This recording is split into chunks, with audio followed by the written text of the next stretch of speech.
Well, hello there. Welcome to day 96 of our 365-day challenge, our BU 365-day challenge. To do one thing every day that improves us, improves you, improves me, improves all of us, because by improving ourselves, number one, we have a happier, better life. Number two, we have a positive impact on the world because we're setting the example for other people as well. So we are in the midst of the SOAP framework, and we are examining the SOAP framework, of course, with the frame of the life framework. And the frame we're working on this month is spiritual well-being, our spiritual well-being. So yesterday we talked about, we created our story, our current story, and we future paced that out in a negative way or a positive way to come up with, or both, hopefully both, to come up with our ideal desired spiritual well-being in this particular area, the area that we're looking at. Now I'm looking at my connection to a higher power. And so yesterday I told my story and I'm like, okay, well, what if I stay disconnected? And I went through that 5, 10, 15, 20 years out and saw a picture of myself and what my life was like living that way. And then I went through 5, 10, 15, 20, how many ever years I might continue to live, if I get a better connection to my higher power, my higher being, and source, whatever that is for me and whatever that is for you. It's different for each and every one of us based on our upbringing, our experiences, our the things that have happened to us that have impacted our spiritual or religious or more esoteric beliefs, our belief system, our bigger us, or what's something outside of us and bigger than us that is of a spiritual or energetic connection, right? I think of spirituality as energetic and as an energetic connection to other beings, other people, other our religious beliefs, etc. So today we're going to take what happened by looking at our current situation, and hopefully for you, for me, it's a huge gap. We create the difference between our current situation and our desired situation creates a gap, right? There's a chasm, or for some of us, it's the Grand Canyon. For others, it's just this little bitty gap. But there's a difference between where we are and where we want to be, or where we could potentially be if we really believe in ourselves and we believe we deserve to have a spiritual connection or great spiritual well-being. So our tool today, the O in our SOAP framework, after we identify the gap in our story, is to start filling in that and moving us toward what it is that we want. We do that by examining and thinking about, well, what are the options? What are possible ways to help me fill that gap? And the tool we're going to talk about today is brainstorming. Now, there's a lot of different types of brainstorming. There's 3 main types, and then under each of those types, there's a whole lot of other different types. I'm not going to describe all of them. I'm going to share 10 with you. If one appeals to you, you can just Google it and get the detailed step-by-step how to do this particular type of brainstorming. The 3 main categories of brainstorming are verbal brainstorming, where you talk out loud, or you talk out loud with another person or a group of people. Brainstorming has generally been out in the world a group activity, right? But if it's just you, I brainstorm all the time all by myself, right? But so it's definitely not only a group activity, but it's very powerful group activity. It's a great team problem solving tool because it allows everybody to get a say, etc. So verbal is we're talking about it, we're doing it out loud.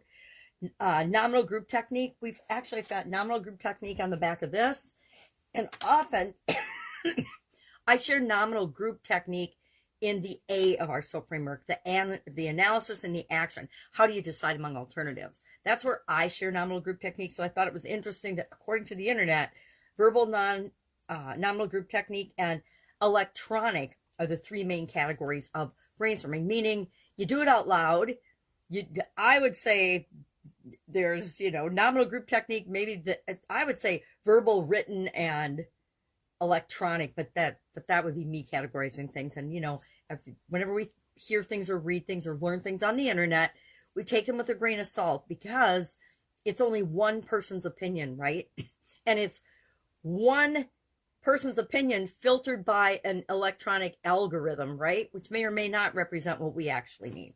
So I'm going to say verbal, written, and electronic. Now, I personally find taking electronic notes and categorizing things and doing them on the computer a challenge. Now that's because I'm visually challenged, so maybe that's my pushback on that. But you can use whatever method works best for you, right? Some people are writers, some people are readers, some people are talkers, some people are electronic technological whizzes. So find the way that works best for you. Now, under those guises, there's all different specific ways to brainstorm, right? Well, I've got a list of 10 here that I just pulled together. One is brain writing, and I think we talked about soul writing earlier in the challenge, but brain writing is you just sit down and you just start writing down anything and everything that absolutely possibly comes to your mind. We have some crazy, wild ideas, yes, but we're not analyzing them, we're not judging them, we're just writing them all down. We've talked about the rules of brainstorming in the past. Brainstorming is by far one of my favorite go-to tools. I use it not every day, but I use it a lot. So brain writing, rapid ideation, when you just everybody throws out ideas, figure storming, which is just, I'm not going to describe all of these, it's too many. Eidetic image method, online brainstorming or brain netting, round robin, when everybody takes a turn and you just go around in the room and everybody just shouts out whatever their idea is and somebody captures it on a board or something. The step ladder technique, mind mapping. I've done a lot of mind mapping in my time. Starbursting is when you just take the idea, you put it in the middle, and then you put a 6-pointed star around it, and you ask who, what, where, when, why, and how. That's also one I've used quite frequently. I'm a big proponent of the who, what, where, when, why, and how. I usually use that when I'm coming up with my current story and my future story, but it also works.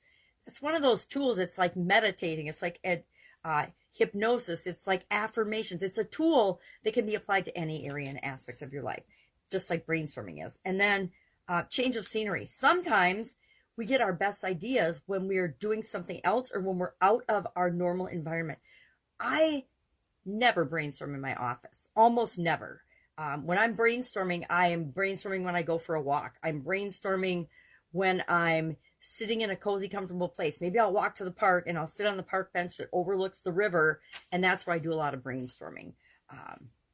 I am an avid believer in the change of scenery brainstorming technique as well. So what's our assignment for today? Our action item. Our action item is to brainstorm whichever technique, whichever strategy works for you, or if you're brave, stretch your comfort zone and do and try out one of these other brainstorming techniques.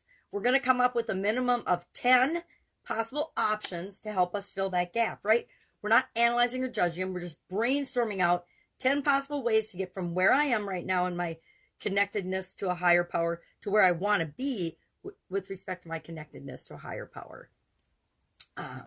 And you, maybe it's you're not very religious. You want to learn more and be more religious. Whatever it is for you, you're going to brainstorm possible options, and they can be crazy.